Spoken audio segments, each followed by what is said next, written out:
का सुसमाचार। लूक अध्याय 17। यीशु ने अपने शिष्यों से कहा, जिनसे लोग भटकते हैं, ऐसी बातें तो होंगी ही, किंतु धिक्कार है उस व्यक्ति को जिसके द्वारा वे बातें हों। उसके लिए अधिक अच्छा ये होता कि बजाय इसके कि वो इन छोटों में से किसी को पाप करने को प्रेरित कर सके, उसके गले में चक्की का पाट लटकाकर उसे सागर में धकेल दिया जाता। सावधान रहो, यदि तुम्हारा भाई पाप करे तो उसे डांटो, और यदि वह अपने किए पर पछताए तो उसे क्षमा कर दो। यदि हर दिन वह तेरे विरुद्ध 7 बार पाप करे और 7 बार लौटकर तुझसे कहे कि मुझे पछतावा है, तो तू उसे क्षमा कर दे। इस पर शिष्यों ने प्रभु से कहा, हमारे विश्वास की बढ़ोतरी करा। प्रभु ने कहा, यदि तुम में सरसों के दाने जितना भी विश्वास होता तो तुम इस शहतूत के पेड़ से कह सकते, उखड़ जा और समुद्र में जा लग, और वह तुम्हारी बात मान लेता। मान लो तुम में से किसी के पास एक दास है जो हल चलाता या भेड़ों को चराता है। वह जब खेत से लौट कर आए तो क्या उसका स्वामी उससे कहेगा, तुरंत आ और खाना खाने को बैठ जा? किंतु बजाय इसके क्या वह उससे यह नहीं कहेगा, मेरा भोजन तैयार कर, अपने वस्त्र पहन, और जब तक मैं खा पी न लूँ मेरी सेवा कर, तब इसके बाद तू भी खा पी सकता है। अपनी आज्ञा पूरी करने पर क्या वह उस सेवक का धन्यवाद करता है? तुम्हारे साथ भी ऐसा ही है। जो कुछ तुमसे करने को कहा गया है, उसे कर चुकने के बाद तुम्हें कहना चाहिए, हम दास हैं, हम किसी बड़ाई के अधिकारी नहीं हैं। हमने तो बस अपना कर्तव्य किया है।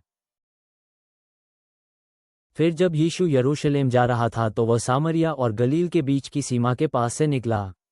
जब वो एक गांव में जा रहा था तभी उसे 10 कोढ़ी मिले। वे कुछ दूरी पर खड़े थे। वे ऊंचे स्वर में पुकार कर बोले, हे यीशु, हे स्वामी, हम पर दया कर। फिर जब उसने उन्हें देखा तो वह बोला, जाओ और अपने आप को याजकों को दिखाओ। वे अभी जा ही रहे थे कि वे कोढ़ से मुक्त हो गए। किंतु उनमें से एक ने जब ये देखा कि वह शुद्ध हो गया है, तो वह वापस लौटा और ऊंचे स्वर में परमेश्वर की स्तुति करने लगा। वह मुंह के बल यीशु के चरणों में गिर पड़ा और उसका आभार व्यक्त किया। और देखो, वह एक सामरी था। यीशु ने उससे पूछा, क्या सभी 10 के 10 कोढ़ से मुक्त नहीं हो गए? फिर वे 9 कहाँ हैं? क्या इस परदेसी को छोड़कर उनमें से कोई भी परमेश्वर की स्तुति करने वापस नहीं लौटा? फिर यीशु ने उससे कहा, खड़ा हो और चला जा, तेरे विश्वास ने तुझे अच्छा किया है। एक बार जब फरीसियों ने यीशु से पूछा, परमेश्वर का राज्य कब आएगा? तो उसने उन्हें उत्तर दिया, परमेश्वर का राज्य ऐसे प्रत्यक्ष रूप में नहीं आता। लोग यह नहीं कहेंगे, वह यहाँ है या वह वहाँ है, क्योंकि परमेश्वर का राज्य तो तुम्हारे भीतर ही है। किंतु उसने शिष्यों को बताया, ऐसा समय आएगा जब तुम मनुष्य के पुत्र के दिनों में से एक दिन को भी देखने को तरसोगे, किंतु उसे देख नहीं पाओगे। और लोग तुमसे कहेंगे, देखो यहाँ, या देखो वहाँ, तुम वहाँ मत जाना या उनका अनुसरण मत करना।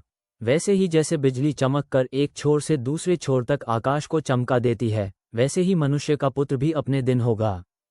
किंतु पहले उसे बहुत सी यातनाएं भोगनी होंगी, और इस पीढ़ी द्वारा वह निश्चय ही नकार दिया जाएगा।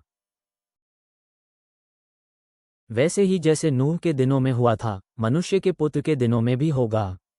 उस दिन तक जब नूह ने नौक में प्रवेश किया, लोग खाते पीते रहे, ब्याह रचाते और विवाह में दिए जाते रहे। फिर जल प्रलय आया और उसने सबको नष्ट कर दिया। इसी प्रकार लूत के दिनों में भी ठीक ऐसे ही हुआ था। लोग खाते पीते, मोल लेते, बेचते, खेती करते और घर बनाते रहे। किंतु उस दिन जब लूत सदोम से बाहर निकला तो आकाश से अग्नि और गंधक बरसने लगे और वे सब नष्ट हो गए। उस दिन भी जब मनुष्य का पुत्र प्रकट होगा, ठीक ऐसा ही होगा।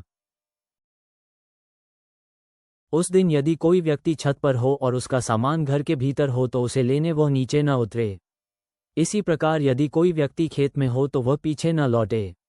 लूत की पत्नी को याद करो, जो कोई अपना जीवन बचाने का प्रयत्न करेगा वह उसे खो देगा, और जो अपना जीवन खोएगा वह उसे बचा लेगा। मैं तुम्हें बताता हूँ, उस रात एक चारपाई पर जो 2 मनुष्य होंगे, उनमें से एक उठा लिया जाएगा और दूसरा छोड़ दिया जाएगा। 2 स्त्रियां जो एक साथ चक्की पीसती होंगी, उनमें से एक उठा ली जाएगी और दूसरी छोड़ दी जाएगी।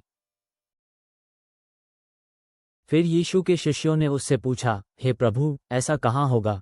उसने उनसे कहा, जहाँ लाश पड़ी होगी, गिद्ध भी वहीं इकट्ठे होंगे। प्रभु, विश्वास बढ़ाते हुए और कोढ़ियों को चंगा करते हुए, संदेह के समय में सरसों के बीज जैसा विश्वास बढ़ाएं।